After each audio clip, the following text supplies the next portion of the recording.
It's Real Talk, episode 14, Bong Joon Ho. See which of his films will score highest today. Lila the Silver Screen Sugar Glider is back with one hot take on Okja. New York cinematographer Jeremy McDaniel and I may have cloned scores of Mickey 17. And JoeBelcastro.com sponsors my review with Familiar Design Studios' Jordan Goodman of Parasite. Now please leave a nice comment or 5-star review and subscribe to save the life of one magical pig hippo. Real Talk is powered by Real Digital. If you work for a brand or agency producing content, keep it real by setting up a consultation at www.realdigital.media to see how your next campaign can come in ahead of schedule and under budget. What if I told you I was about to review a movie based on a giant super pig who, with the aid of her tiny keeper, takes on the industrial food complex while representing the theme of family and endorsing activist terrorism? Well, if your initial instinct to that breakdown is, I'd rather watch Jake Gyllenhaal give one of the worst performances of his career and kill any theory that Paul Dano can't choose a bad project, you're actually in luck. 2017's Okja is a baffling story that contains sweet moments and performances, but juxtaposes them with morally misaligned characters that may have been designed to balance fantasy with realism, but results in a meandering pace that will likely leave audiences with the wrong impression. If you think this lion is going too hard on the vegan super pig movement, I beg you to watch Okja and tell me it doesn't contain the laziest ending of any film you've ever seen by a heralded director. Sweet little Mija, lovable Okja, and the insane cast of Tilda Swinton, Giancarlo Esposito, Stephen Yeun, Paul Dano, and Jake Gyllenhaal sorely deserve better direction and a sharper script, because this Netflix film should have been a lot better. I'm excited to chat about Okja with little Lila the Sugar Glider to see if maybe there's more to this big porker than I'm seeing. Lila, did this 2-hour movie make you hungry for a big bowl of corporate hypocrisy chicken-flavored soup? Oh my God, are we just going to dive into this? Because, the thoughts I have are aplenty. Yeah, look, I mean, apologies to everybody. I came out swinging a little bit there. Lila, it's always great to have you back here. Oh my God, yeah. Happy to be here, friends.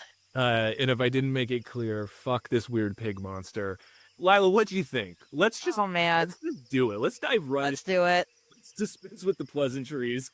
I feel it. Well, because there really isn't too much fluff to soften the start of this. I think we really don't have any other choice but to just dive into it. I don't think I'm ever going to watch this movie again. This is my second time watching it. And I remember the first time I watched it, me and my sugar glider husband, at the time my boyfriend, looked at each other and we were like, so many different feelings from it. And we were living with 2 other sugar gliders as well, another couple, 4 different ways of what the fuck did we just watch? I will say this to start it off, I generally love Bong Joon Ho. I generally, when I heard his name attached to it, I was like, I know I'm in for a good time. He hasn't let me down yet. One of the bigger gripes I have with it is that I don't know if the story knows what story or doesn't know what kind of movie it wants to be. There's too many different threads that are being pulled. There are such thing as dramedies. There are such thing as, different ways to blend genres together, for sure. Definitely, you can get caught by surprise by having a laugh in something that you didn't think you were going to. Definitely having a cry, like Click. I didn't think the first time I ever saw Click, I would be hysterically crying and then wanting to call my parents and tell them how much I love them and I want them to know that. You know what I mean? Like something from Adam Sandler. Going into Okja, I don't know if it knew what movie it wanted to be. There'd be deadpan moments. Then there were really fucking disturbing moments, uncomfortable for what uncomfortable's sake. Oh, yeah. So I can tell you, going into this the second time to prep for this episode, I remembered the very last act of how Mija gets Okja back. I remember that. I thought it was Okja's parents, but I remember the parents releasing their child into Mija and Okja's care. And I remember that throwing me into sobs. Did it again this time. And I'm fine with feeling that sort of, I'm fine with that thread being tugged. But the movie didn't know what it wanted to be. There's no payoff to those things in the sense that because for me it feels exploitive. I think you Yes. take any movie, any comedy, any horror movie, any period piece, and all of a sudden, if you saw two enslaved parent hippo pigs releasing its cute baby child, you're gonna weep because that's sad if it's in the middle of an episode of Family Guy. Yeah. You put that, it's gonna be sad. I don't think that that's any sort of nod to the filmmakers. I think it's Yeah. weird, and there's so many moments where these animal characters are again completely exploited in a way that I know this is going to sound like an insane take, but if you did what they did to Okja in the way they do it in this movie to a human being, I think people would be outraged. This is a movie that's very clearly making a statement about Yes. the industrial food complex, and all of a sudden, and we'll just say because we're talking about plot, Okja, who is the female titular character in the movie, is sexually assaulted. And It's so hard to watch. It's in, so hard to watch. in the footage, and it's so hard to watch that there's characters watching it in the film that are talking about how hard it is to watch and then rip the cord and stop watching it, which also seems insane in the moment because that's Yes. literally what their whole mission was, to get footage of Yes. this.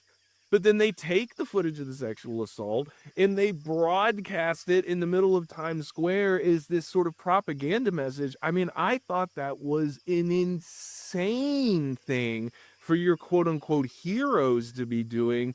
That blew my mind. I mean, to me, that was beyond irresponsible. I thought it was Yeah. really, really offensive. And Yeah. I hate to, again, I'm not trying to hijack the segment here, but this is clearly designed to be a children's film. This is rated TVMA, so it's again, I think probably going to be confusing for most people with a Netflix account if you want to show this to your kids. I mean, I can't, Again, doesn't know what it wants to be. Yeah. Yeah. but I don't know any world where what movie that's contained in and what audience that's Yeah. sure. I mean, it just seems like I don't know if that was bad studio notes or just something getting lost in translation. But yeah, Bong Joon Ho, incredible master storyteller. This Yes. movie is a freaking mess. I might as well Well, ask you, 1 out of 10. What'd you give? oh my God, no, I think I have to give the plot a 4. It's not great. And I think to kind of touch on what you were saying, the heroes, quote unquote, what their mission is to to expose this industry and what they're doing.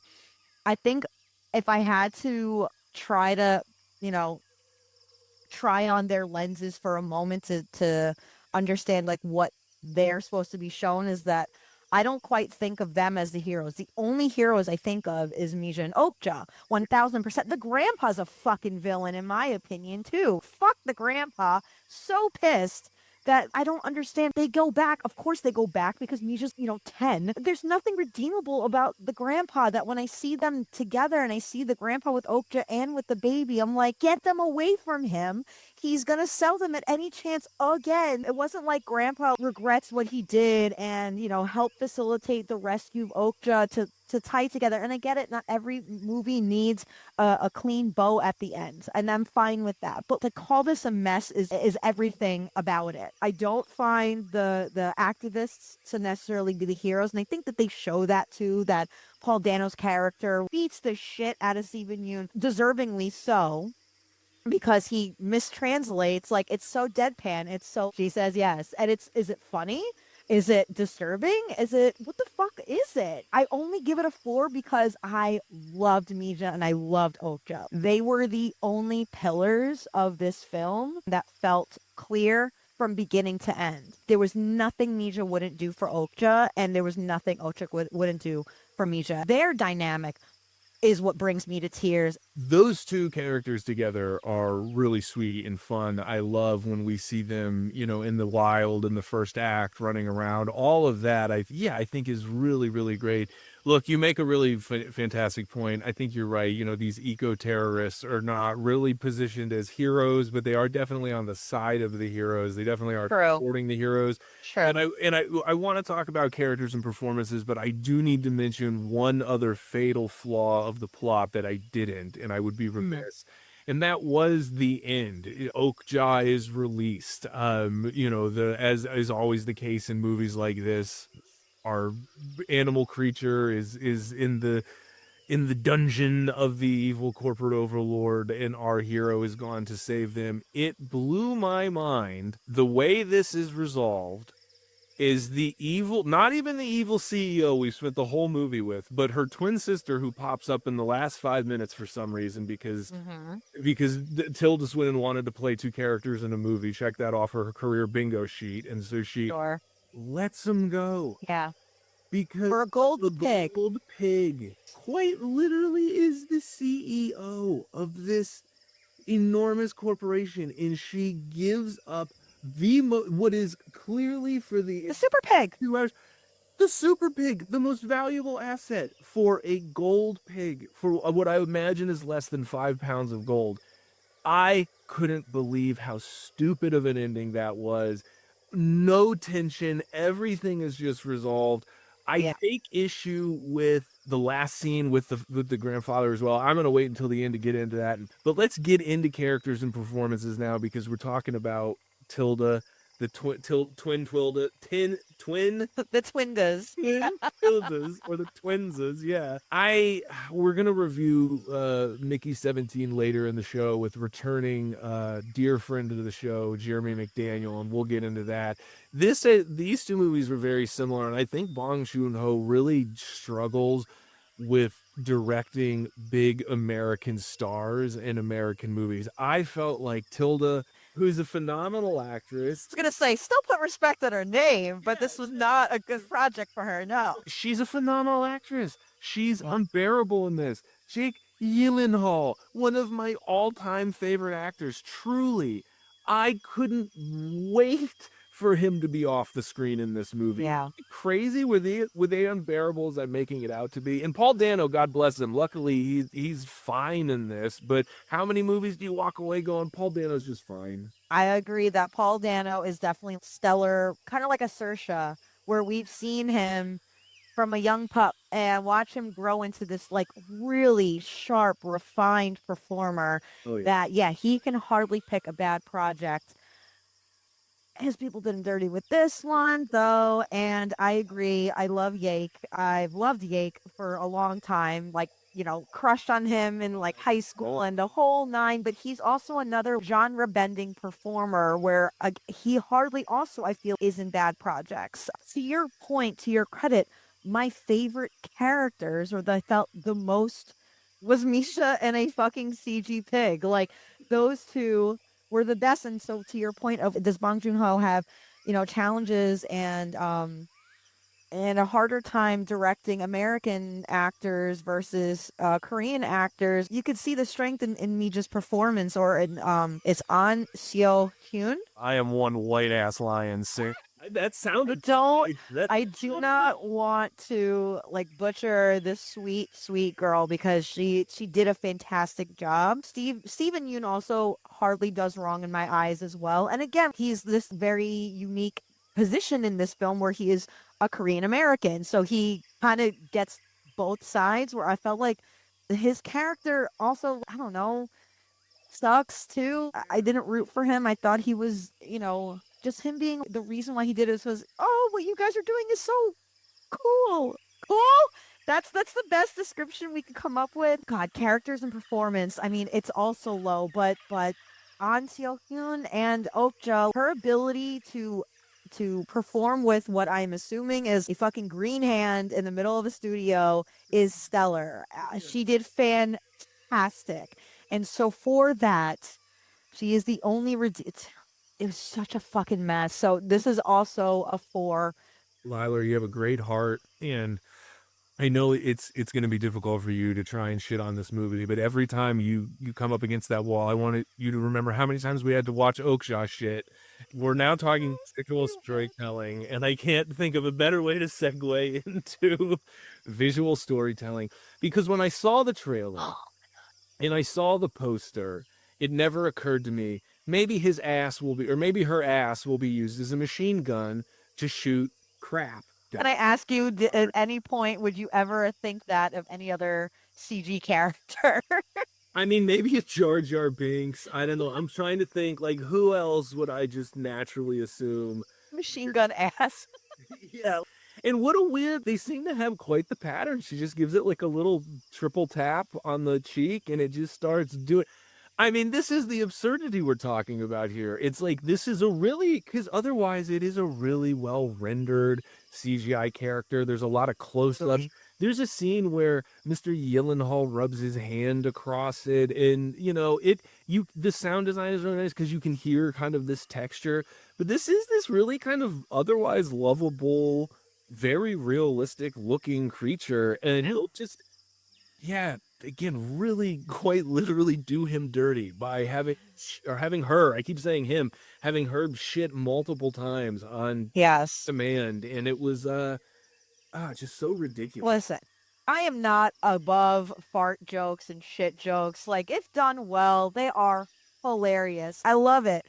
It's funny when it's done right. It felt, again, so out of place. It felt so weird. I almost forgot about the machine gun shit, or the machine shit gun. I don't know how else. This is slowly turning into an episode of the Angry Video Game Nerd, is what's happening. It really was, because after I was done watching it, came downstairs and Alex is like, "So how was it?" He was like, "I don't remember anything from it when we first watched it. How'd you think?" I was like, "I'm pretty sure there's a good reason why you didn't remember anything, because Jesus Christ, I never want to watch that movie again." Oh my God, no, I want to stay on topic. So visual storytelling. The first, was it like 15 minutes when we're exploring the relationship between Mija and Okja, like Yeah. in the mountains on the farmland. It looked lush. It looked peaceful because that was their life. They were peaceful. They were, reliant on each other. The scene, like the moment where Okja thinks of how to pull Mija up and falls over from doing that, hysterically crying, but for great reason. Because Okja would do anything for Mija, and Mija would do anything for Okja. And I thought that was appropriate. That was lovely. That was beautiful. And again, told so well with a fake ass pig.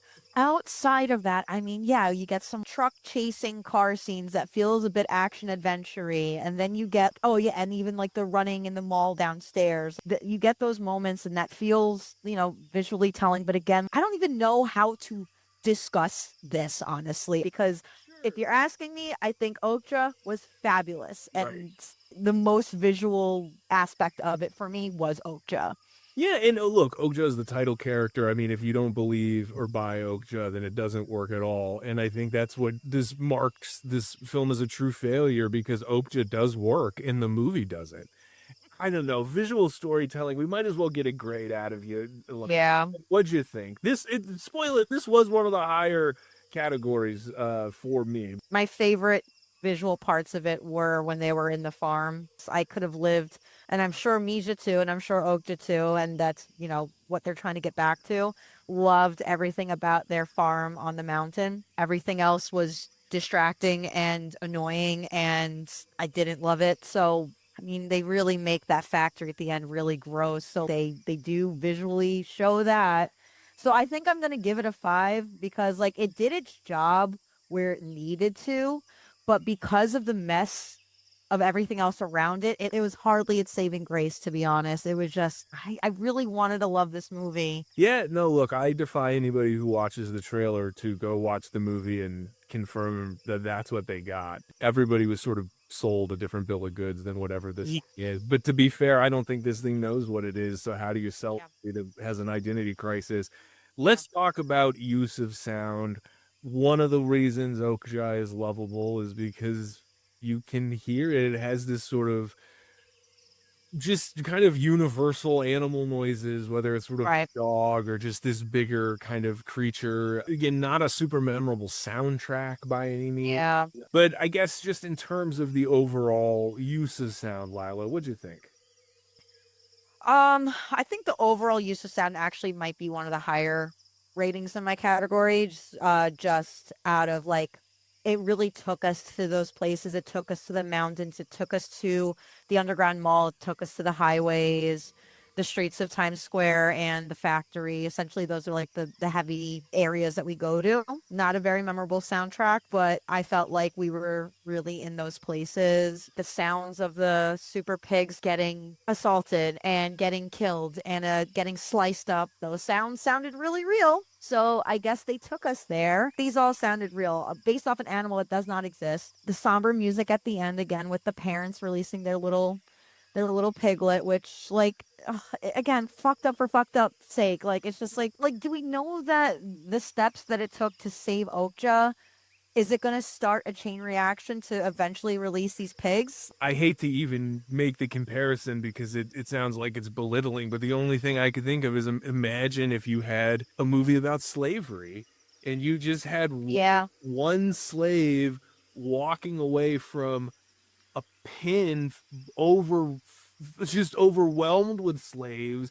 and this little child runs away. I mean, yeah, I guess there's a part of you that feels good that the little one got away, but you're like, what about the What other about the thousands? Yeah, that's Yes. what I just, it's so strange, so strange. Like if they alluded that this was going to kick off a chain reaction of eventually taking this down, I could feel a little bit better about the slow, steady disintegration of this corporation, but it doesn't. She bites the pig in this nasty ass factory.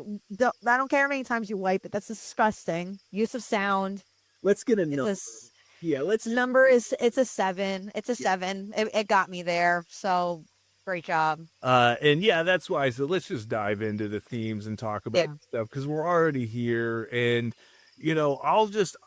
I'll tee you up by saying I actually, by the time I got to the end of this movie, I thought to myself, this movie is a living embodiment of the theme.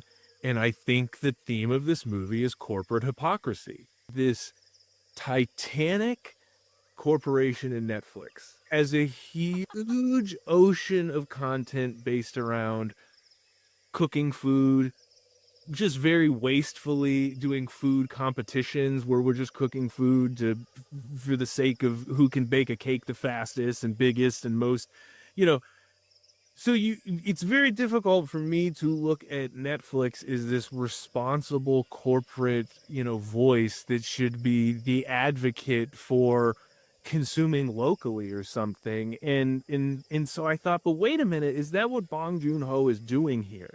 Is he using this corporate budget in this project, this Netflix project, to try and point out the hypocrisy of a project like this even existing in the first place?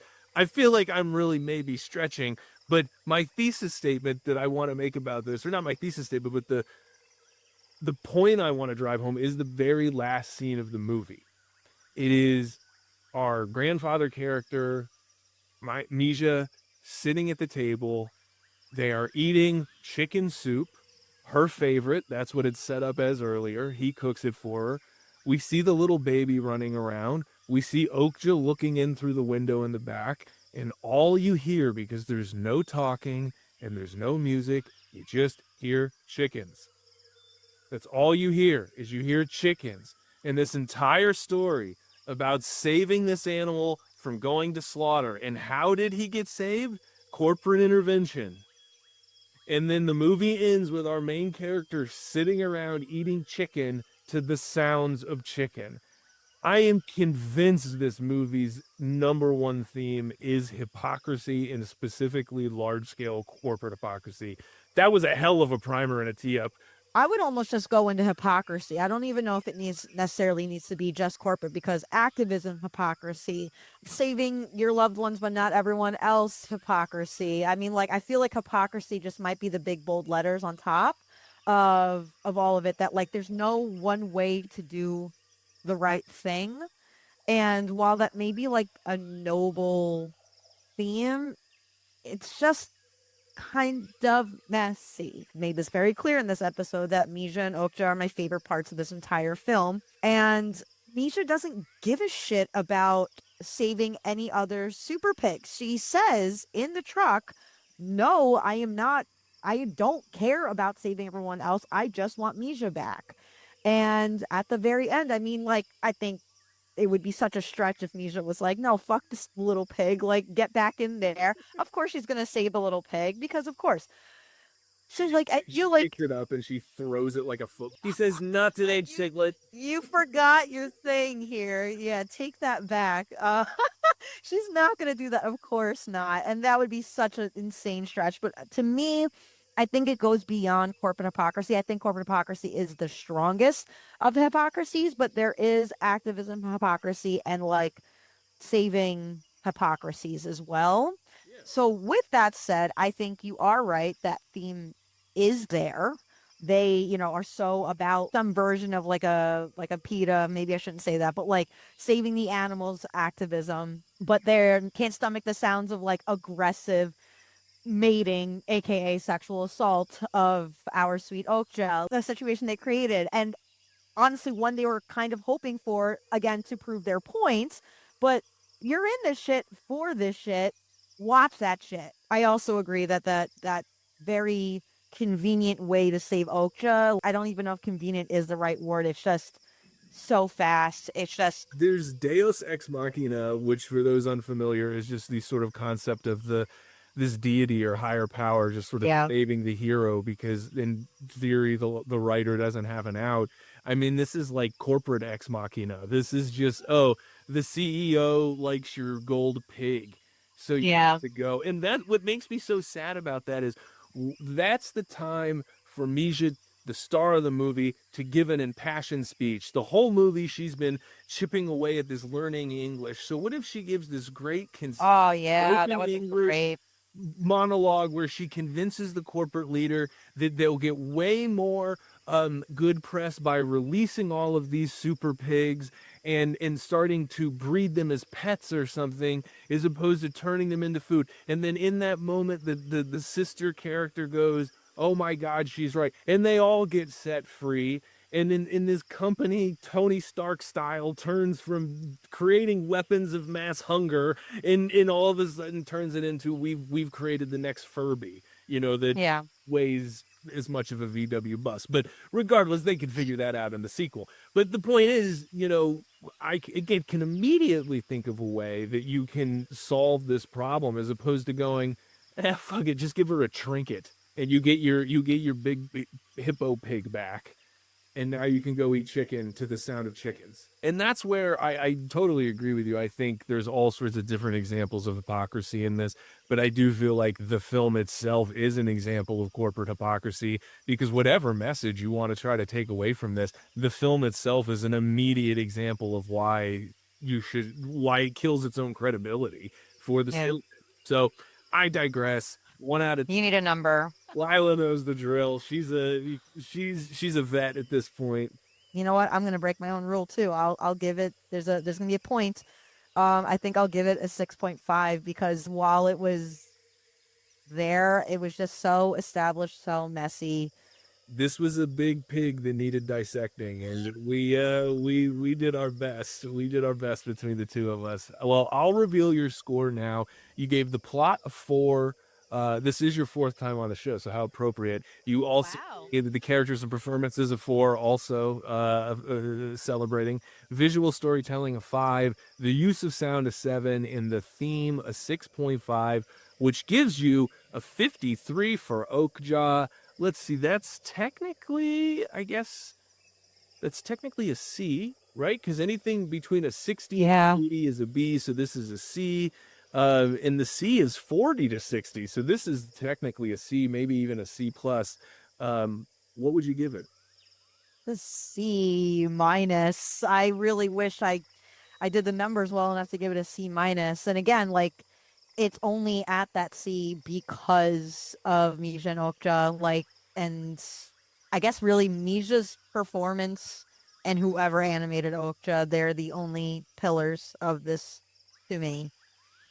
Yeah, The writing, yeah. Oh God. I mean, there are things that I feel like if you are teaching a course on texture mapping or something, there are scenes you're going to be able to pull from this and teach. For So sure. there's definitely redeeming qualities. Yeah. I digress. I'll reveal my score. To your 4, I gave the plot a 2.5. I was really pissed off about that ending, if people couldn't tell. Sorry, they're lucky they got any points at all with an ending like Yeah. 2.5 for me. Characters and performances, a 4 to your 4. Visual storytelling, I actually gave it a 7 to your 5. I totally Mm. agree. I don't I don't enjoy it, but I have to give it its points. Yeah. Use the sound, same. You and I both gave it a 7.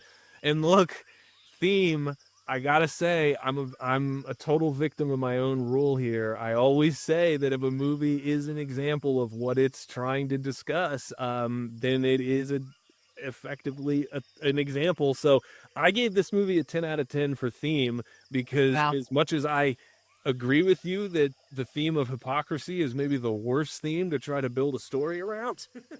uh, It's so messy. Like, Jesus. Yeah. but what can I say? At least in Yeah. my interpretation of the film, that's what I think it is. So that said, to your 53, I gave it a 61. Um, I Wow. docked it. I brought it down to a C minus as well. So we actually totally agreed on the C minus front because that's technically like a C, maybe even a C plus. I was like, hell no.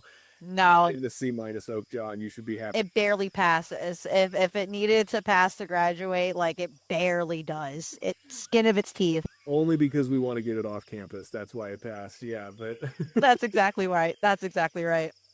well, Liler, I appreciate you. I always love it when you stop by, and I hope that next time, well, I know that next time you do, if you'll come back, it'll be a better movie. How could it not be? Because as long as we don't have to see a big CGI pig hippo take a shit at any point, I think it'll be better than this. But mark my words, who knows? Maybe there's something. Let us know in the comments if there's a whole subgenre of CGI pig hippo shit Oh movies. my God. Maybe tap into. Until next time, thank you so much for coming. Make sure you stop by Redbubble, go to Platinum Plastic, and get your Liler the Sugar Glider t-shirt. Appreciate that, my friends. Thank you for having me. Love being here. Hey everybody, before we move on to the next review, I just wanted to do something a little bit different. We've never done this before on Real Talk, but while editing my review with Lila, something came to mind that I thought was kind of interesting and I felt like it might be worth adding. We talked a little bit about Tilda Swinton and how she plays two characters in the film, Lucy and Nancy Miranda. These characters are presented as twins, but it sort of occurred to me that obviously, as she is the CEO or leader of this huge company that's clearly doing genetic engineering to modify their food, it occurred to me maybe I missed a point. And I think one of the points that maybe I missed, and maybe Lila did too, and we certainly missed it in our discussion, is that I think Lucy and or her twin sister, one is probably a genetically engineered or modified version of the other. I didn't really pick this up at any point while I was watching the film because obviously I wasn't super into it. But upon reflecting and listening to the conversation back as I tightened it up for the edit, it did occur to me that I do think that is maybe a layer, a subtle layer to the story that if I did have to watch the movie again, and maybe if anybody goes and watches it for the first time or again after listening to this review, consider that. Keep it in mind because I have a feeling that there's maybe a little bit more to the story.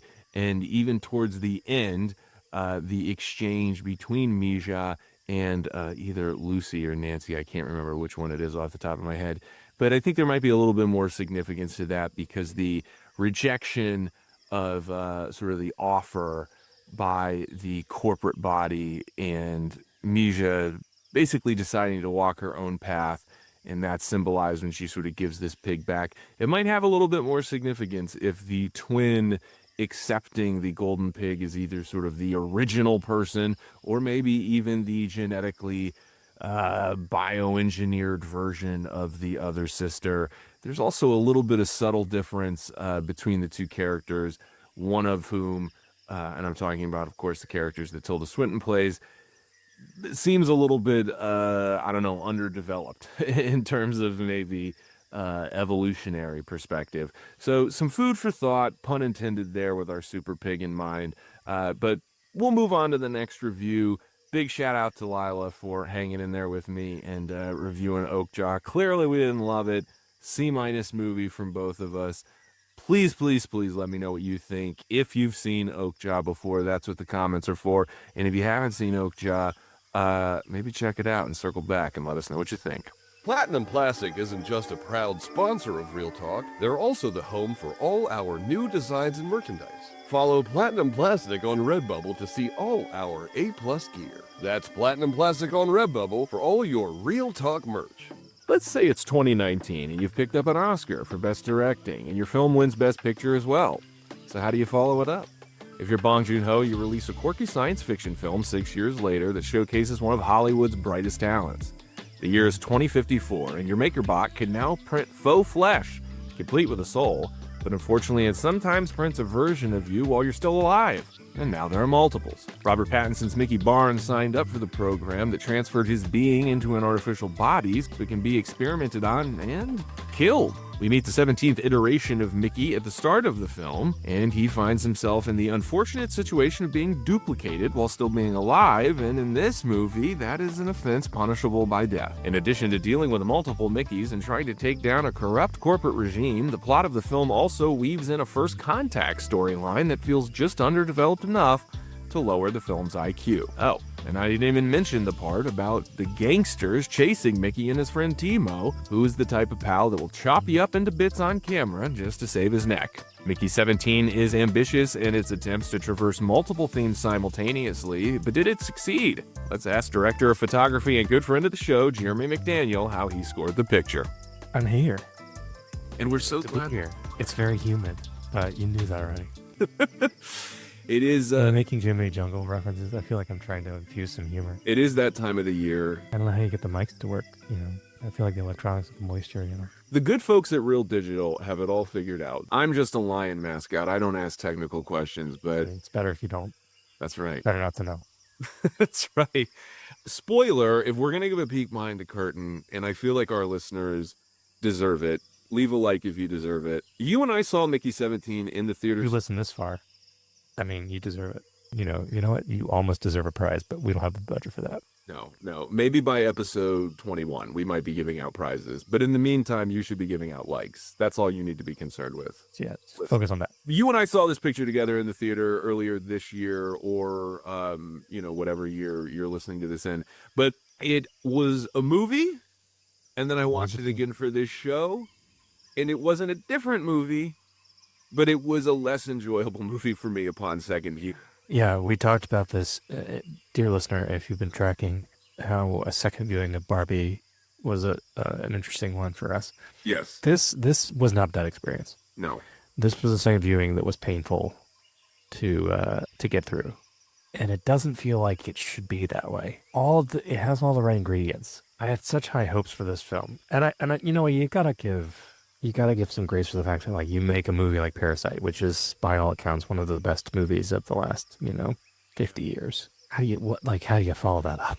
Like, what kind of movie do you make? I don't know. And on some level, it kind of makes sense that this is the movie that you made to follow that up, because it just, you can't be so serious, but it's gotta be something a little bit weird.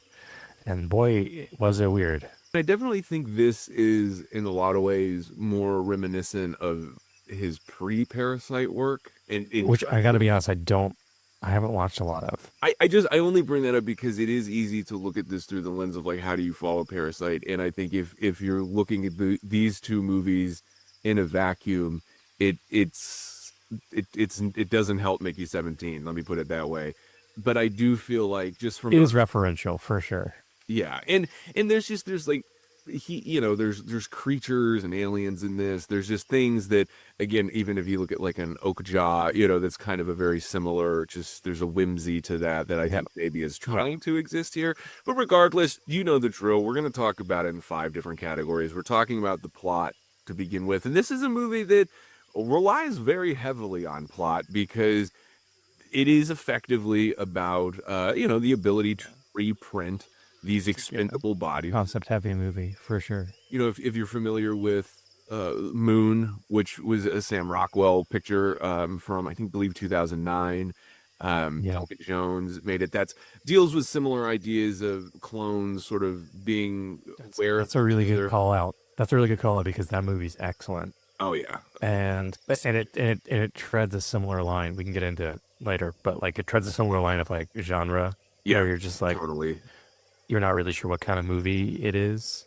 Without diving too deep, like the biggest challenge for me about this film is that it doesn't know what genre it exists in. It tries to play too many sides of the field, and it just doesn't. It comes out feeling like it doesn't play any of them well. It has good ideas inherent in it, but like it's just it's trying to play offense and defense, and it's not at the same time. It's not doing a very good job.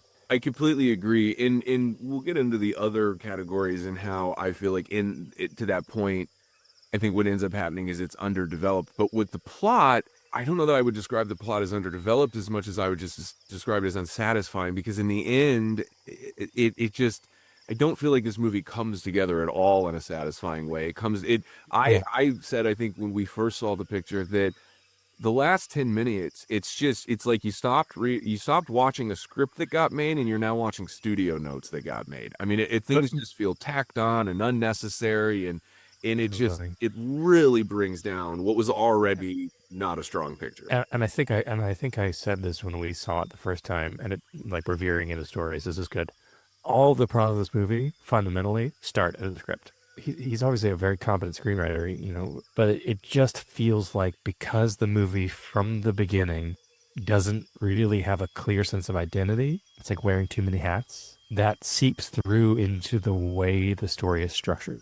You're trying to be funny and ironic and a little bit weird, and maybe there's like this little bit of a political statement you're trying to make. Well, not a little bit. Like there's a whole monologue at the end. It's because it's trying to do all this. It's like it's like trying to keep all the balls in the air, and when it's doing that, it's like making plot decisions that like are in service of keeping all the balls in the air, rather than making plot decisions that are in the best service of the most effective and efficient story for what they're trying to do. Because it is a really clever concept. The conceit of this movie that like in the future we figure out how to like copy people, and that like it's a great way to like experiment in ways that we like basically just human lab rats. That is great. Like the whole expendable thing, it's a fantastic premise. I don't think this movie does it service. I gotta say, it's not a bad movie. It's Look, I mean, look, I think the weak points for the movie, I'm looking at my score. I will say there's one other area that comes in a little lower than plot, but I mean, for me, the plot was a low point for the movie. And one of the themes that the plot is kind of sort of articulating is this idea of, you're a blue collar, you got to go to work. How depressing does that become when death isn't even a way out? This idea when your job is to literally go die, and then you have to get up and go to the work the next day. There's inherently like a humor to that tragedy. And I feel like this movie really could have gone, and maybe should have gone, a lot further down that road, as opposed to trying to inject a love triangle and trying to inject, just all these other things. Yeah, and then the parody note. Yeah, just getting away from again what it really could have been. If you had to give it a score 1 out of 10 just for the plot alone, what do you think you designated? 5. It's not dysfunctional. Like it gets there. Mm-hmm. It's just not what this movie could have been. Bad movies like don't work. This movie does. The movie does work. It just doesn't work well, and it falls prey to some choices that I think like are not the kind of. I don't want to make the distinction. It's not the kind of thing that's just like amateurism or bad filmmaking. Right, like clearly the people making this movie know how to make movies. That's very clear. And I think they have the right intention. Totally, but I think that like we can all fall prey to like just a whole host of priorities that become more, and then like to your point, maybe studio like hands get involved, or all the things that change a movie over time. Things are just like, oh, this isn't quite working, and then we fix it, but we fix it in a way that broke it more, but we don't like aren't and things like it's a cascading effect, right? When you're telling a story, because things overlap. I don't spite the filmmakers at all. I just think that like they took a swing and it was a mess. That's what I think. But like, agreed. Well, I do want to talk about characters and performance because I feel like that's kind of the real cornerstone of this movie. I mean, Robert Pattinson is playing multiple characters. I mentioned Sam Rockwell in Moon. Yeah. Adaptation is a film we've covered on the show.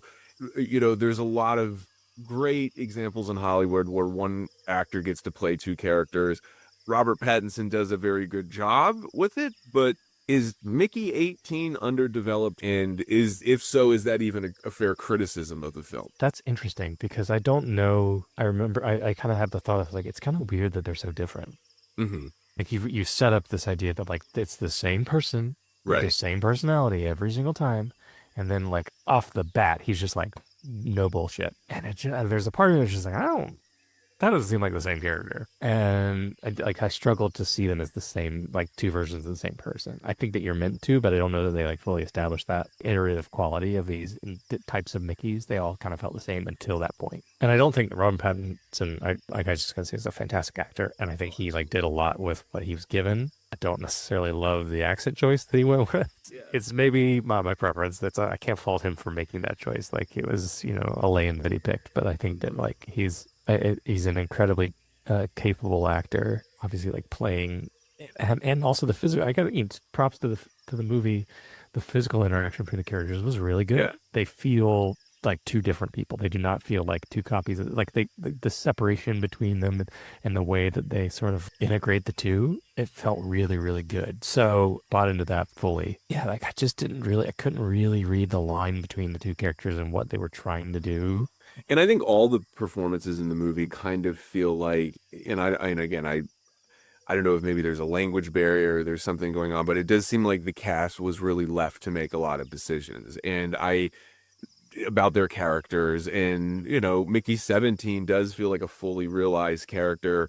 I don't know that I should say that Mickey 18 feels like a less developed character considering what he effectively is, but I do feel like, I don't know. It feels more like a plot device than a real character. Yeah, and there's just a lack of consistency between the performances. Like some of them, I don't know if it's a matter of like authentic versus not authentic, but they just, I'll just get to it. The Mark Ruffalo character was a little too much for me. I thought that Elephant in the room. White elephant in the room.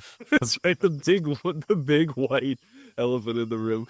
It's very clear what they're doing, and it's just it's obviously like a thinly veiled Donald Trump impersonation. Let's be honest about it. Again, this was released. The release date of this was, I believe, in March. So obviously, when they were March of 25, pre-election.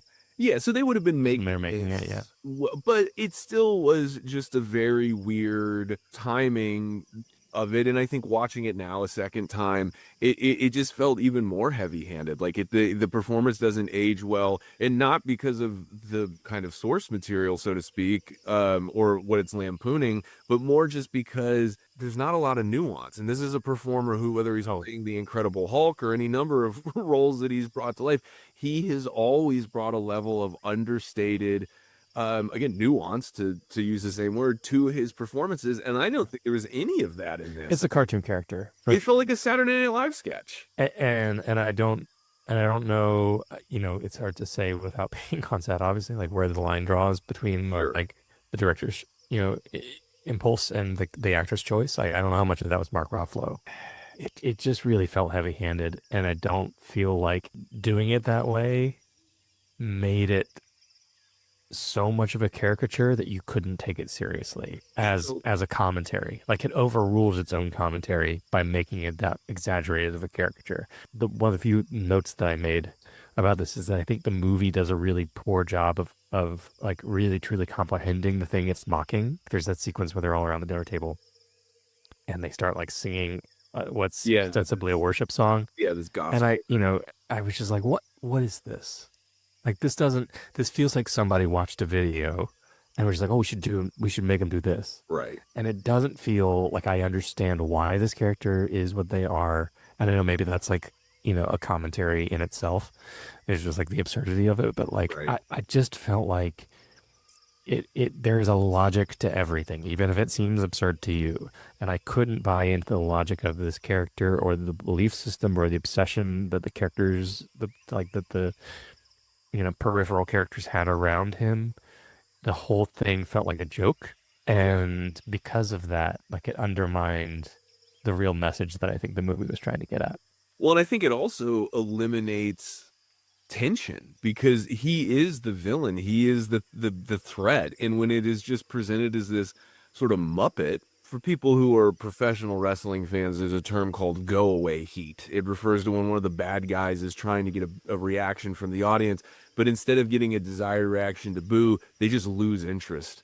And this is to me the equivalent of that, where the performance, the script, it's not a villain that I want to see taken down. It's just a villain I don't really care to watch at all. And even his wife's character, who is played by Toni Collette, is very similar. Again, great performer. So many great. I mean, one of the best actors of a generation. Tony Collette. It is. But also like is not handed much to work with, and you see that in the sort of weird thing about the sauce, and you're like, what's the point of what's the metaphor around the sauce, which I can't fully interpret, and the strange choice to bring her back at the very end of the movie, and there's just. It felt like, these are a bunch of like really good actors like trying their best to like work with something that doesn't feel that cohesive. It feels like they're overcompensating with energy. It feels like, Toni Collette, she brings a level of energy that it ends up coming across, at least for me, it was very grating. I could say the same thing about Mark Ruffalo. I don't have a lot of great things to say about the performances in this movie. I thought that there were some bad ones. There are some fine to forgettable ones.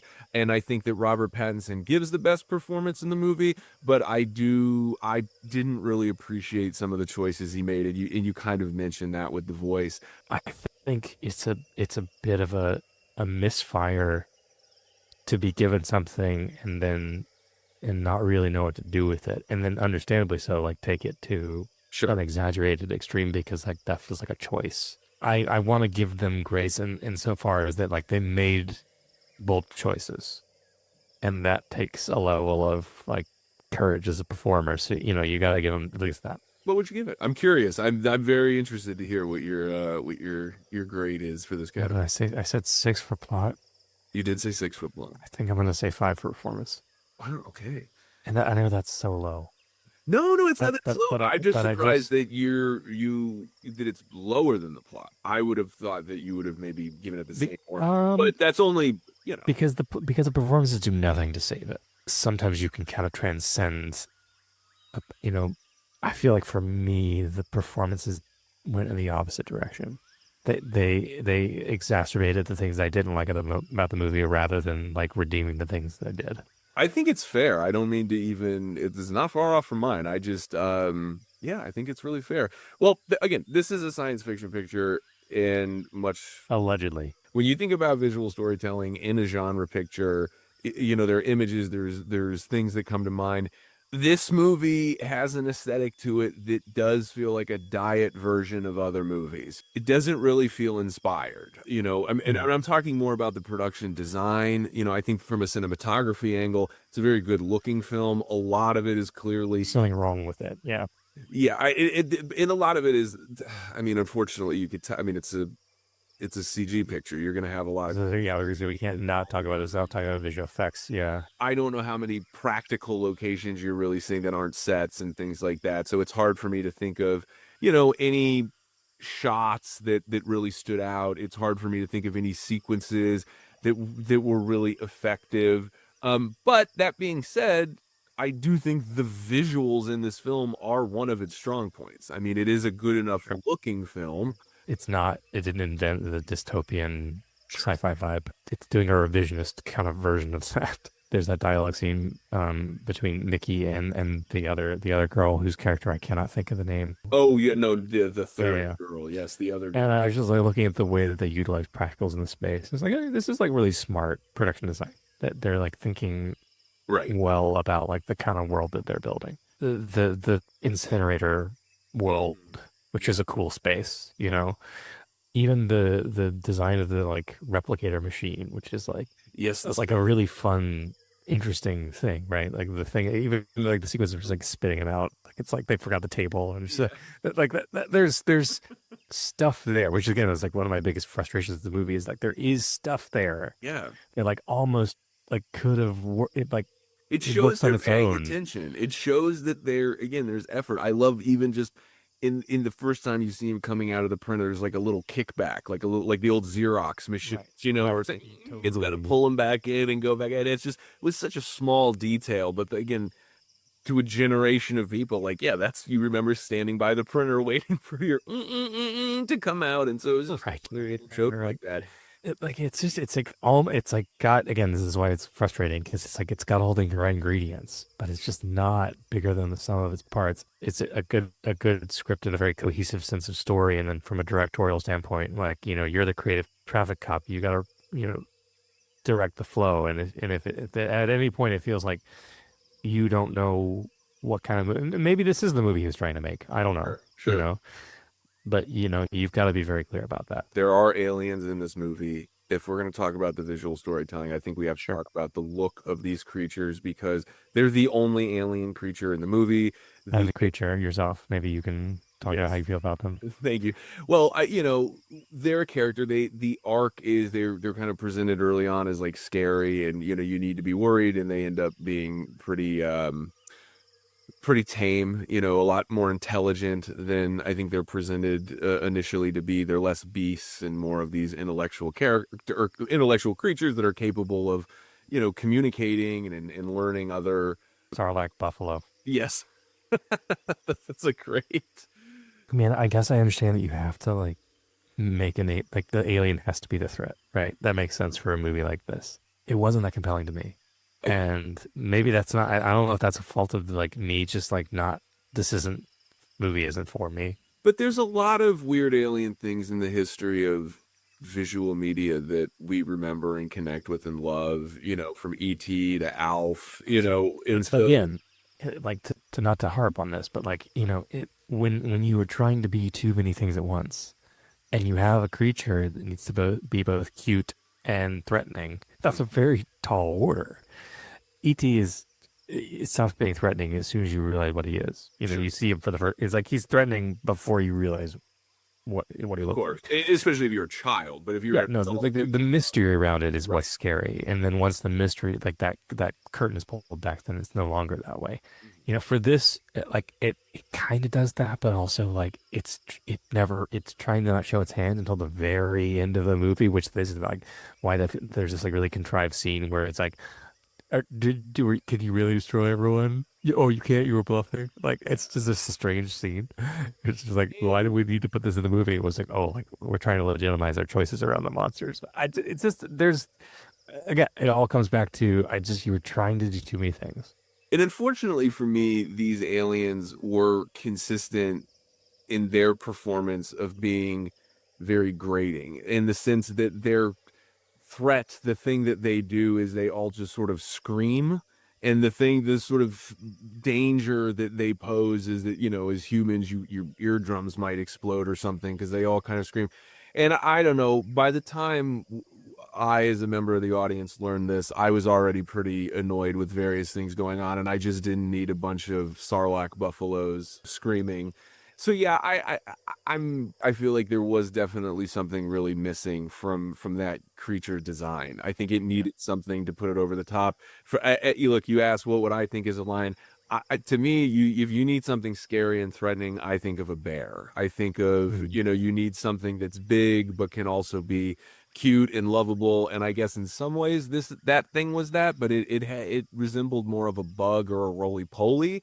And so I think I'm too busy spending time looking at it, trying to understand what it is and how it functions, as opposed to being freaked out by it or scared by it or any number of things. And so I digress, but I definitely wanted to get your thoughts on the sort of creature design aspect of the visual storytelling. There's nothing wrong about the execution of it. Sure. Like they look technically, yeah, they look very good. There's a point where you see its eye and it looks really great. You kind of the visual effects team did a solid job. It's just is again to what end? To what end, Sarlacc buffalo? Yeah. What do you? Why do you? Wherefore art thou buffalo? Hey, quickly, leave a like if you like the Sarlacc buffalo. As good a time as any, leave a like. And also, Jeremy, I'll mention before I get while you calculate a thought, 1 out of 10 for the visual storytelling, I want to mention that one of the reasons Mickey is being duplicated as a part of this program in the movie is because he's on the run. Early in the movie, he tries to get a macaroon business off the ground with his friend, who later in the movie kind of stabs him in the back, or at least tries to, and then some. They're wearing some t-shirts. These t-shirts were sort of startup t-shirts for their macaroon brand. Right now, you can actually get that t-shirt on Redbubble on our Platinum Plastic. That's right, in the Real Talk. Deeply original. Well, hey, we got a lot of original designs on there, but every once in a while you're going to be able to find a little something fun, just like this one. So macaroons are not a sin. I think that's what the t-shirt says.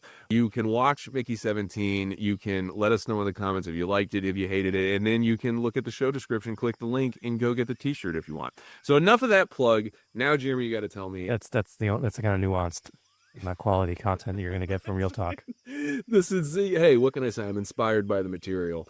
At least I'm not just screaming into the sky like a sarlacc buffalo. What would you give it out of 10? The visual storytelling. Because everyone like did their job well, and there was no like glaring flaws. I have to give it like a 7. Yeah. But I don't think that like you can't undo something that isn't working on a granular level. No, I totally agree. I will say the next category, use of sound, we're going to talk about right out of the gate. I'll just mention this was for me the most successful part of the picture. The moments of the movie that worked really well were really benefited from the sound design.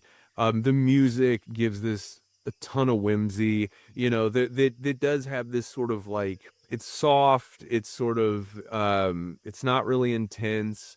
You know, it's kind of just strings and yeah, I mean, the composer was given the brief for this film and was like, I'm gonna figure out how to thread this needle, and does a pretty good job of it. You know, I was kind of hating on the aliens earlier, but so much of their character is based around sound. And although I found that choice to be annoying, that they were just gonna scream, the fact that the team was tasked with, oh, we not only have to, these things have to grunt like creatures, but then they have to have like kind of a language they use, but then they have to have this high-pitched scream that can sort of shatter glass and hurt people and whatnot. So for me, I felt like the sound was... The textures were good, yeah, for sure. The environments felt real. These are clearly alien environments, or you're on a spaceship, so you're inherently going to know it's a set or it's a sound stage. And again, I feel like the sound design does what it is supposed to do, by making things a lot more immersive.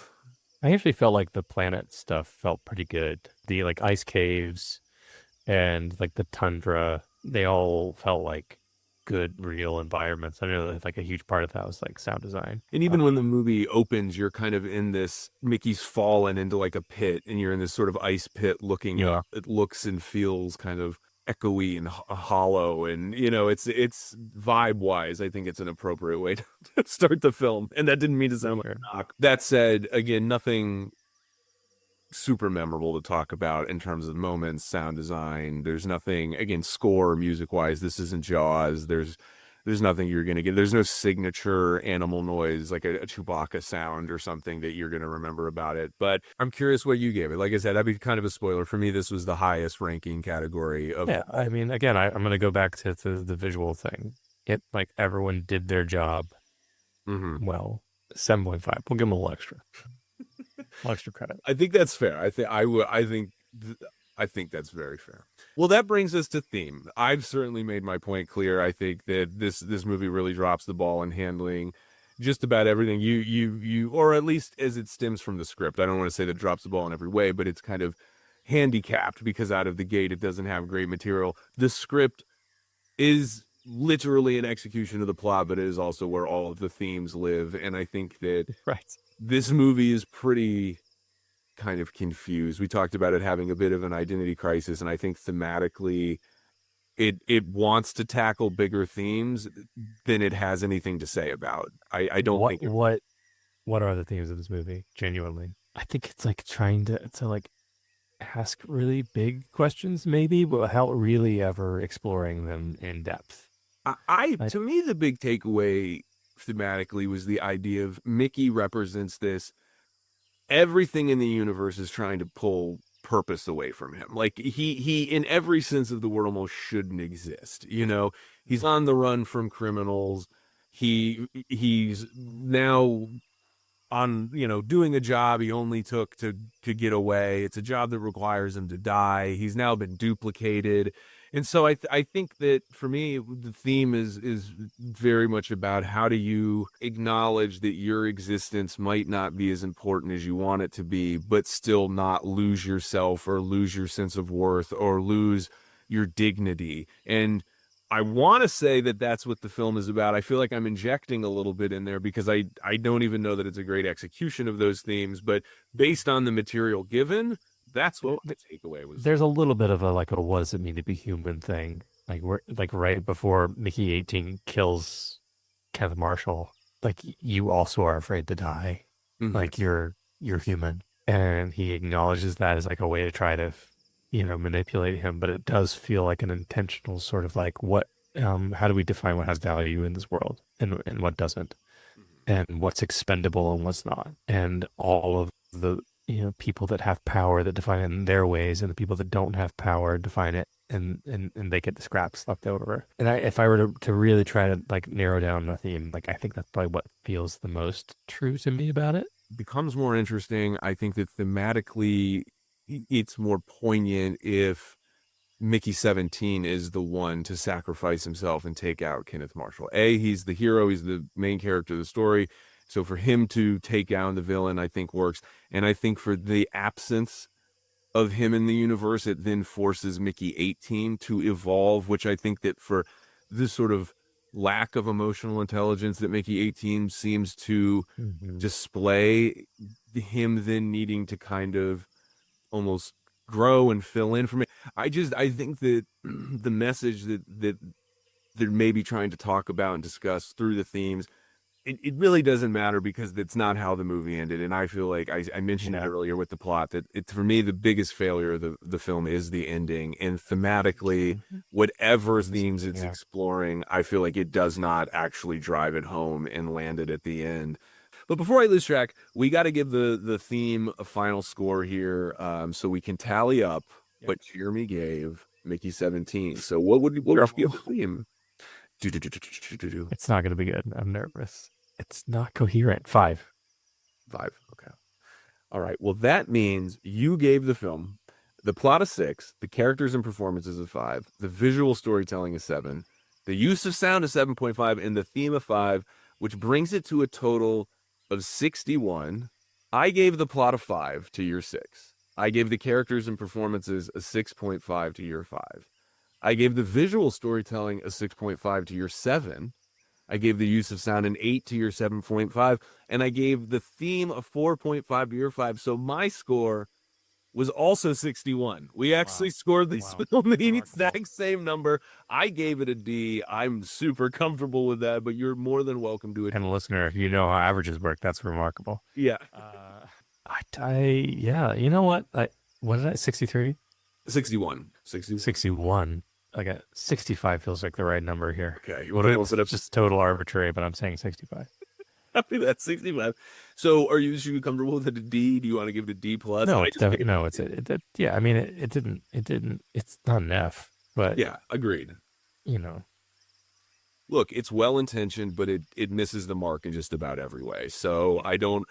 If there was one really redeeming quality of this movie, I would feel bad about that rating. But I just don't know that there's an overarching wow, this was the thing.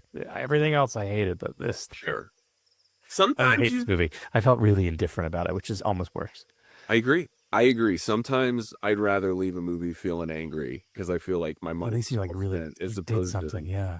As always, Mr. McDaniel, I can't thank you enough for coming to the jungle. Thanks for having me. It's always a pleasure. Thanks for listening to me talk ad infinitum. The pleasure is on this side of the desk here in the jungle. There's a desk in the jungle this way. No, it's not. Jeremy, thank you again for being here. Until next time, I hope you'll come back.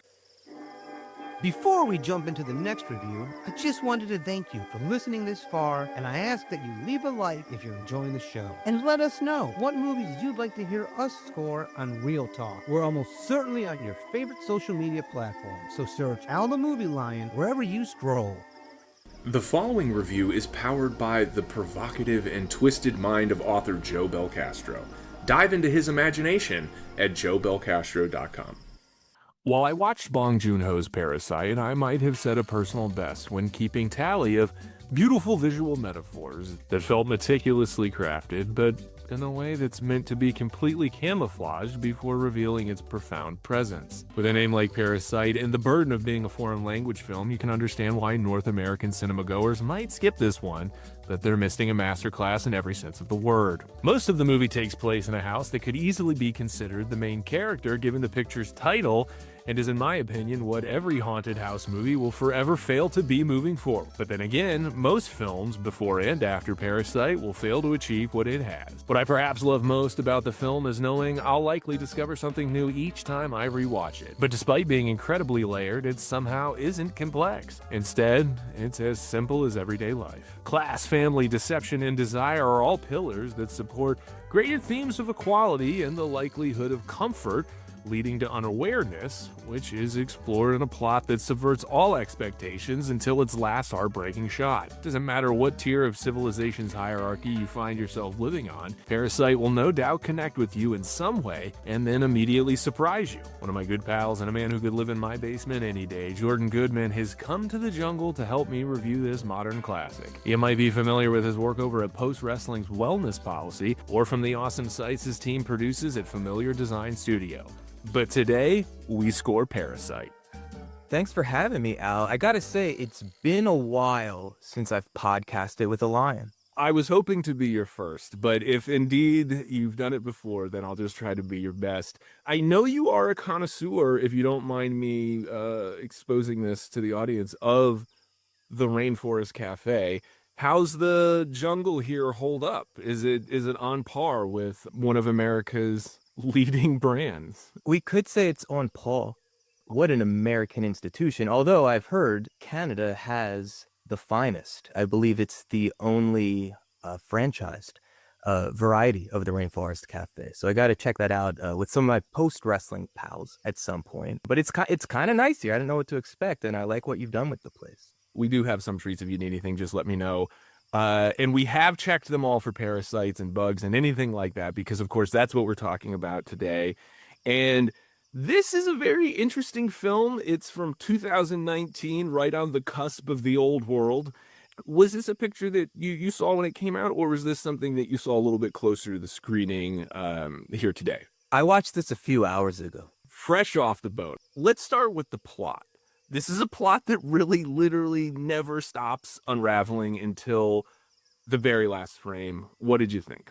As I watched it, it seemed like perhaps the first third of the film was kind of based on this idea of this nuclear family of parents and a son and a daughter finding their way into employment through the family living in this home that you mentioned before.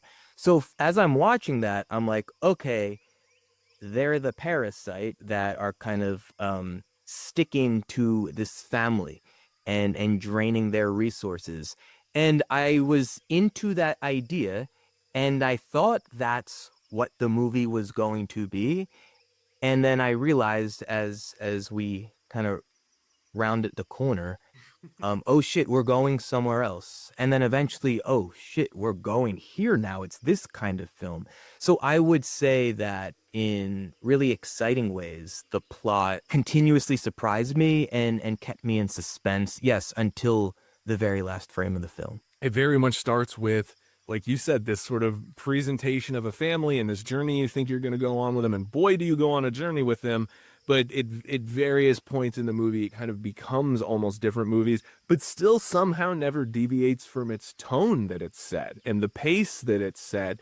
And that's what I think is so brilliant about it, because there are moments that visually shift greatly. You know, when we're under the house and we're in this sort of secret basement, there's a very almost Fincher-esque look to it. It's sort of green and, you know, feels very different when you're up and above the house. And when the first time you sort of descend into that, there is a real shift visually, but it doesn't feel like it's from a different movie. It doesn't feel like it's from something else.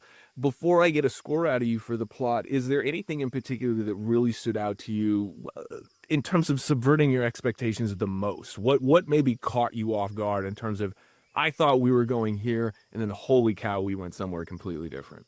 Certainly the reveal of this basement bunker with this reveal of the original housekeeper, perhaps not being the most benevolent or trustworthy, we could say, and the reveal of her husband being this quasi prisoner underneath this family's home. I mean, that was, again, the first big shift of, oh, this is something entirely else now. Although I will agree with you, I think there's still felt this through line. There felt like a cohesive movie throughout, but that offered these twists and sometimes shocks, and even running the gamut of humor to horror. But yeah, it was the reveal that something more sinister was at play with the basement and this original housekeeper.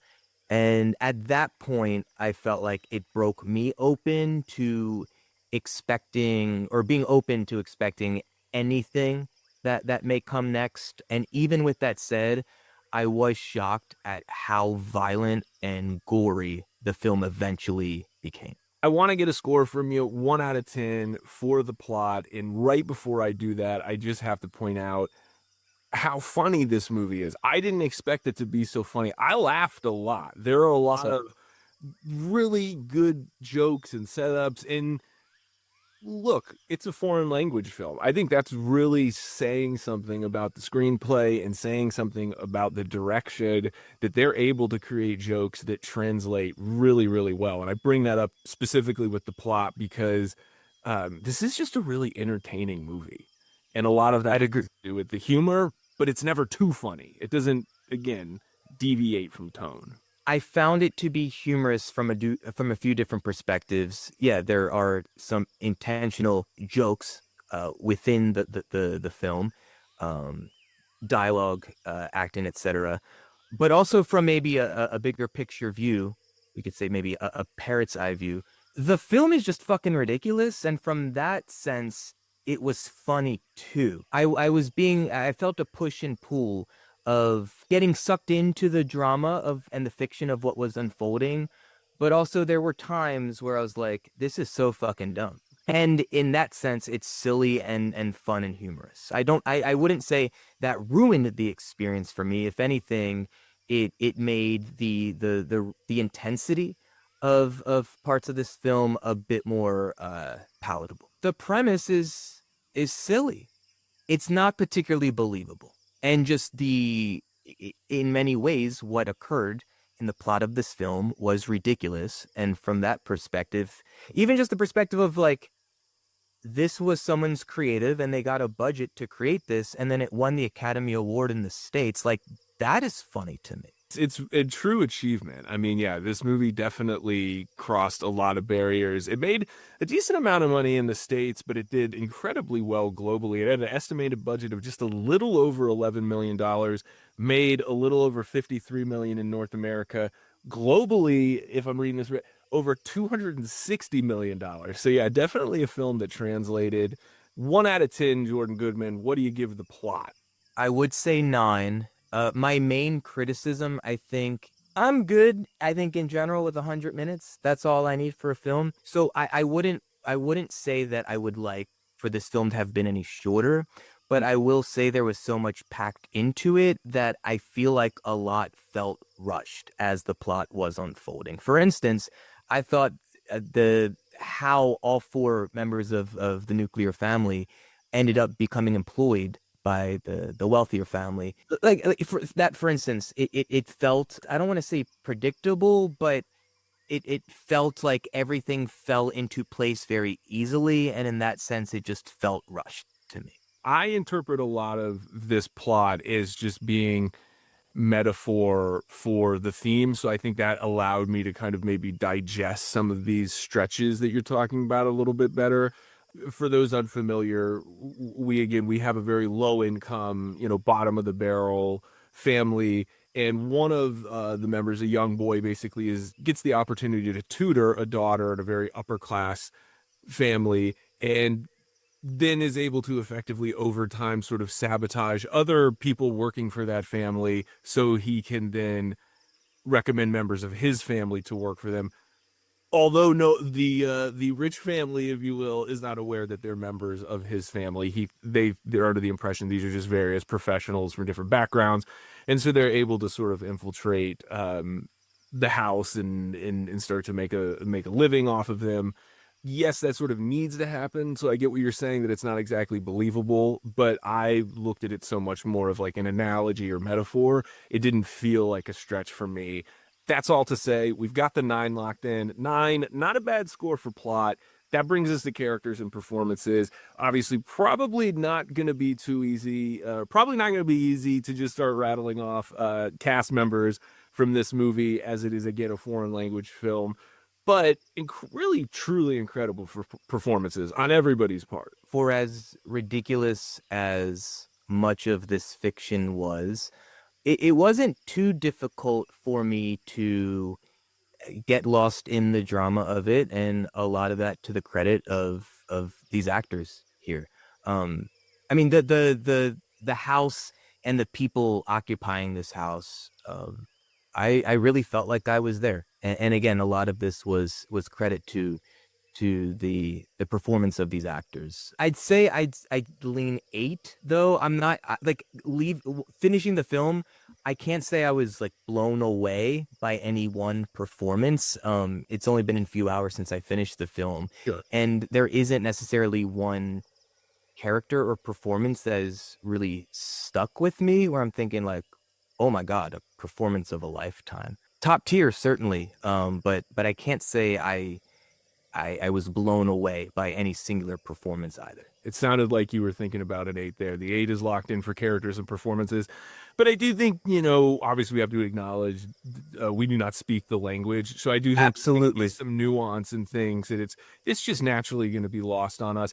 And obviously, this being a first viewing, I would submit a lot of it. You were looking at the bottom of the screen, reading what they were saying. So yeah, again, I think it's certainly a fair criticism. It's just it's difficult, especially upon one screening, to be able to really dive into those performances. But I do think everybody is sort of bringing something to their role in a really unique way. You mentioned the housekeeper earlier. Perhaps we will refer to her as Peaches, since the characters in this film, it's a little bit difficult to both pronounce and distinguish between them. But yeah, I thought she was really interesting in how she kind of evolved through the picture. I think she has the biggest arc visually and is used very much for exposition and used to reveal things. So she has a lot of weight on her shoulders, and I thought she handled it really well.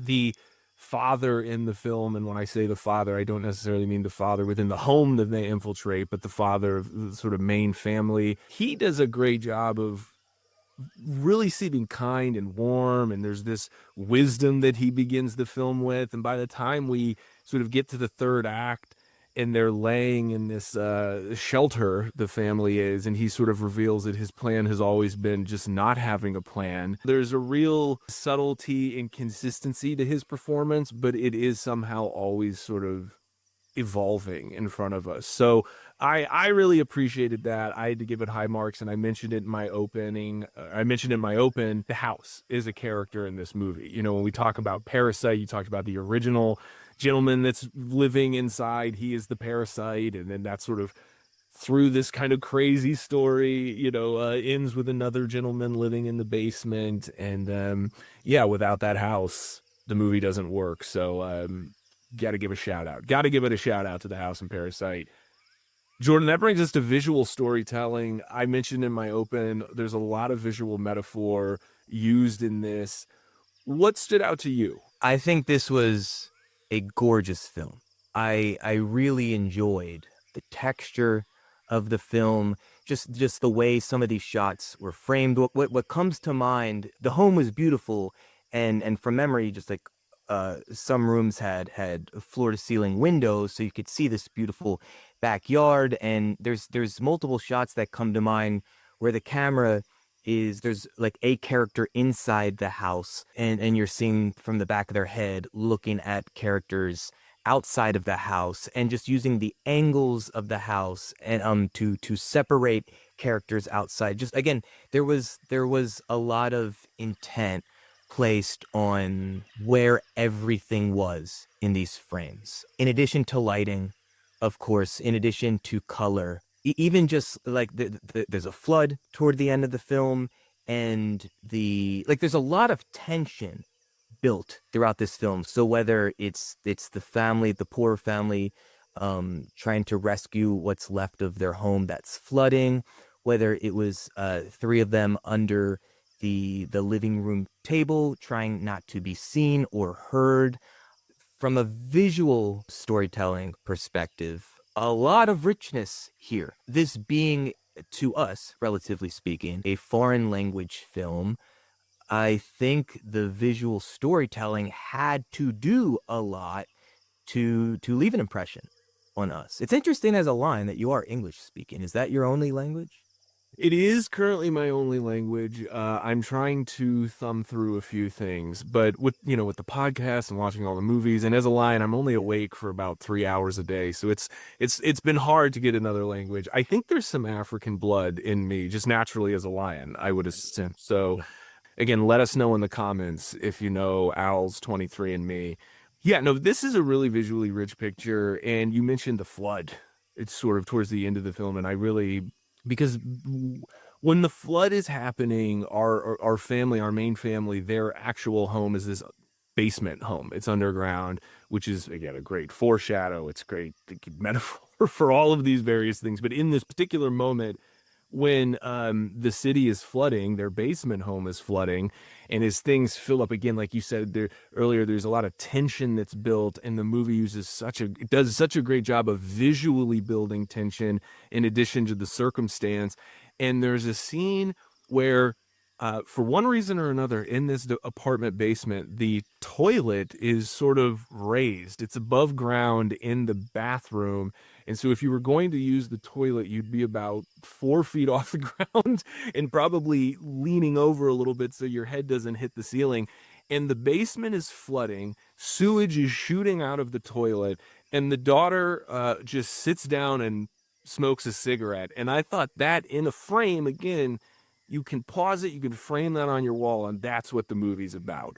When the rich family, there's a moment where the son is outside in the teepee and there's a storm and they're sleeping on the couch, or before they start to sleep, they start to engage in a little bit of foreplay and fool around, and the camera just sort of pans over, and we know that the family is trapped underneath the coffee table right next to them. Again, pause that is a visual metaphor for what the entire movie is about. There's so much sort of visual poetry. To your point, the way that the house is shot and framed visually, like, they find all the right angles to shoot this and enhance this house and truly make the aesthetic of the home sort of the skeleton for the framework of the visual storytelling in the movie. And so when you're in different areas, when different things are happening, the literal space in the house offers a sense of sort of flavor to it that the cinematography then kind of chases and enhances and supports.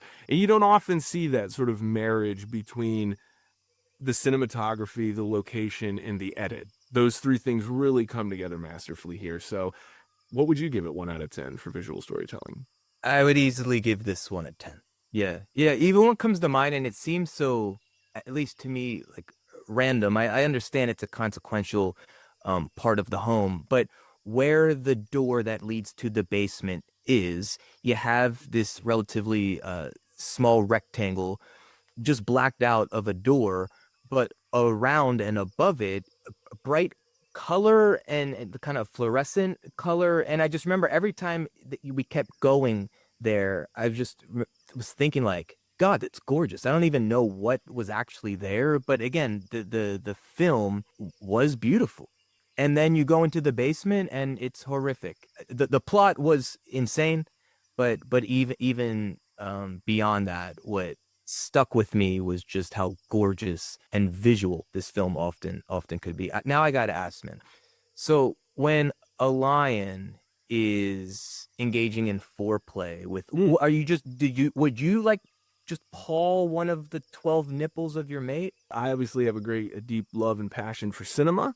I get a lot of emotions out of watching movies, But for us lions, and as a male lion, I have a handful of females I have to, swim Oh, service.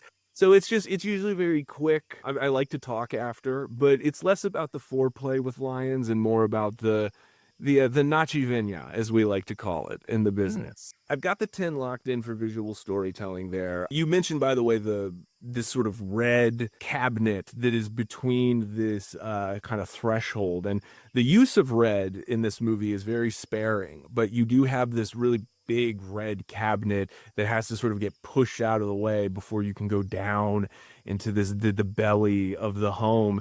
And really the only time you see red is kind of in that, again, cabinet that they have to push out of the way, and then the blood. So I think it's a really great, again, visual use of a kind of a warning and a foreshadow to the audience. Once you cross this red threshold, the danger lurks. There is evil beyond this, and that's maybe putting it lightly. Use of sound, I'd love to talk to you about. We touched a little bit there on the use of color. Jordan, I know you are a gentleman who, with a lot of rhythm in your heart. I'm curious, how did the music work for you in Parasite? I can't say there was a melodic theme that has stuck with me, but throughout the film, I did appreciate a variety of music that was used to enhance the mood that was intended to be communicated. There were moments of, there was a birthday party in this film. So there were moments of joy and jubilance, we could say. Obviously, there was a ton of suspense and then eventual terror. And I did notice that there was a well-crafted score that helped tell the story. Like anything, same thing, cinematography. One of my favorite movies that we've reviewed on the show is Prisoners. And one of the things that Prisoners does really well is it doesn't show you things, but it's still somehow very satisfying. And I think in movies, a really good indication of use of sound is sometimes when they don't use sound at all. And the way this movie ends, there's sort of a false ending, and then there's the real ending. And both, if I recall, are just completely silent. And I thought that was a really great exercise in restraint. And this movie, in so many ways, and I didn't bring it up when we were talking about visual telling, but so much of what you kind of identified as being more of these unrealistic circumstances are really grounded in this very sincere, beautiful, well-curated visual story. And the soundtrack, in my opinion, just enhances it that much more because it's always sincere. It does add something to the tone. There are a lot of really purposeful, quiet moments, but like you said, there are moments of joy and jubilation. I don't know, brother. What, 1 out of 10? What do you give use of sound in Parasite? I would say an 8 again. And when I'm saying 8, to me, that's still great. This is a great film. This isn't like B- stuff with a grade. I'm going out of 10. But I will say, beyond music and just thinking about sound, what does stick with me the most is the sound of water. Much of the film in the latter half was a rainstorm. And that created the scene of the wealthier family needing to cancel their camping trip and then create a ton more tension with them all unexpectedly returning to their home. And starting there, it's this rainstorm persists, and I would argue builds to the literal flooding of the poor family's home. So there was music throughout, but to your point, I don't think music was overused at all. I thought the sound of waters was one of the more sounds that stuck with me after the fact. Jordan, can I go out on a limb? If Parasite had an earworm, would it get a higher grade? Well, we've got the 8 locked in for use of sound, which brings us to theme. If you had to maybe identify one theme that really stood out to you, what would you identify that theme as? It feels like a very humanistic film in the sense of class. And for much, if not most of us, we don't have much choice into the class, especially we're born into. So again, the children from each family, their worldviews and their lifestyles are completely different and very much determined by the wealth or lack thereof their parents, that helps shape who we become. And for the poor family, the ways in which we may I'm now landing on the theme of survival. So there's certain ways, for instance, in which this poorer family learn to survive in the world. But also, especially when we look at the adult couple in the wealthy family, there's different ways that they're surviving too. The husband, for instance, doesn't seem that interested in his perhaps hot wife. The film treats her and even speaks of her as simple, and yet this is a guy who has this home and these children and a life that's built, and it seemed like there's certain ways in which he has had to learn how to survive with the life that he had built for himself. And then obviously, more literally, as the film continues to become more intense, we're talking about literal survival. Neighborhood being flooded and looked like hundreds of people, poorer people, having to spend the night in a public shelter. Survival. Mass murder at a birthday party. Survival. So as I'm kind of speaking this out in real time, it felt very human, and the different ways in which, as humans, we figure out how to survive day after day in this world. You know, class inequality is definitely what this really explores. You know, I mean, just even the theme of parasitic living and the idea that you have this host family who has so much space. There are people living there and they don't even know it, which is, again, a perfect metaphor for what it's often like to have a parasite in your body. And what that means, and when you talk about survival and how that sort of drives everyone's behavior, I think there's a lot to this. I'm curious, 1 out of 10, based on that, what would you give the plot, or I'm sorry, what would you give the themes in Parasite? I would give it a 10. It certainly was a film that made me think, it made me feel, but it made me pay attention. Now, part of needing to pay attention was the language barrier. I had to read the subtitles to know what was going on.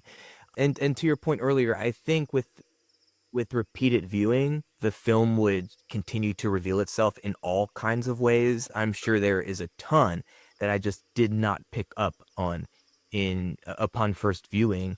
But I think a lot of it too was thematic. There certainly was a lot of metaphor utilized in this film. The reality is, like, in any foreign language, when you're reading, there's just certain words that aren't going to translate. So there are things that are maybe a little bit more literal than they need to be. The reality is, anybody where Korean isn't their first language is probably never truly going to be able to understand and absorb this the way they should. But I'm looking at your total here. You gave it some pretty high marks, Jordan. You gave the plot a 9, the characters and performances an 8, the visual storytelling a 10, the use of sound an 8, and the theme a 10, which gives us a total of 90 out of 100. That's pretty darn good. Safe to say that's an A plus, A minus? What do you want to lock it in with a lesser grade? If you were to have asked me without giving me that sum total, I would have said A. I think instinctively. Is this an A plus? I'm sure there's better films. I haven't seen most of them. Again, I was clear in that it wasn't a 10 across the board, and I think for me that would be an A plus. But solid A, solid ass movie, Parasite. Put that quote on the poster. Solid ass movie, Jordan Goodman.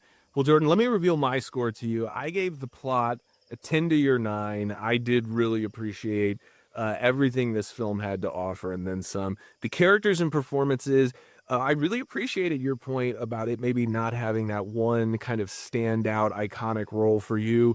For me, I really felt like it did. I felt like there were a handful of the characters in this movie that I don't really think I'm ever going to forget, and I think that I will go back to and reference them. I gave it a 10 out of 10 for characters and performances. You and I totally agree with visual storytelling, 10 out of 10 there. Use of sound, again, I did give it a 10 to your 8. I felt like it does everything it's supposed to do and then some, and I have no doubt the more I watch the film, I will hear more notes. And the theme, this is some breaking news. I saved it just for you, Jordan. The first time in the history of Real Talk, I have broken out a quarter point because I gave the theme a 9.75. I have a rule that a movie cannot get a 10 out of 10 in theme unless the film becomes itself an example of the theme. Few movies are able to do it, but it's a rule I've set. There are certain films that we've reviewed here on the show, like Arrival, that has achieved that.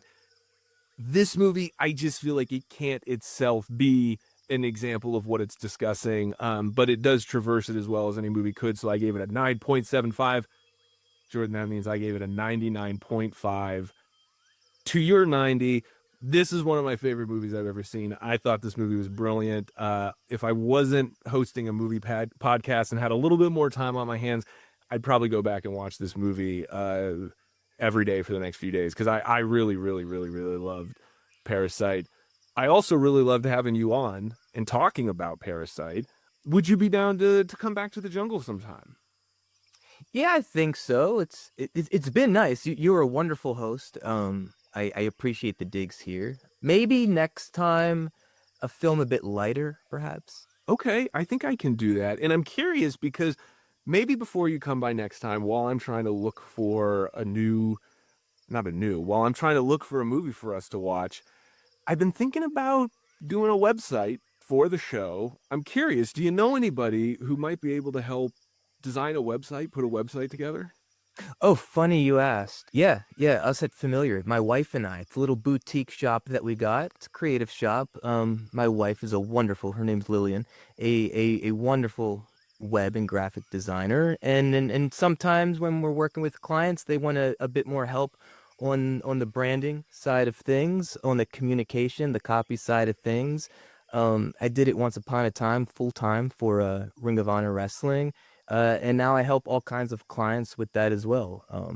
FamiliarDesignStudio.com. That's where you can learn more about us. That's perfect. And we do have it linked in the description. If you're listening, if you're watching on YouTube, you can check it out. And I encourage everybody to do that. Until next time, Jordan, thank you so much for coming here. And hey, buddy, check your basement. And is there a basement here? Well, your basement, not my basement. Oh, I Yeah. see. I don't know. I checked as soon as this movie was over. I think I might stick around here a bit longer.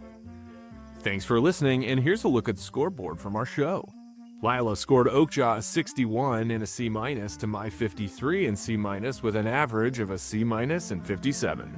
Jeremy McDaniel scored Mickey 17 a D and a 65 to my 61 and a D with an average of a D and 63. Jordan Goodman gave Parasite a 90 and an A to my 99.5 and A+ with an average and highest score on today's show of a 96 average and A+. Please tell me what you graded each film in the comments, as I genuinely want to know. A big thank you to Lila for swooping in once again. Support Jeremy McDaniel by visiting jeremymcdaniel.com and booking him for your next shoot.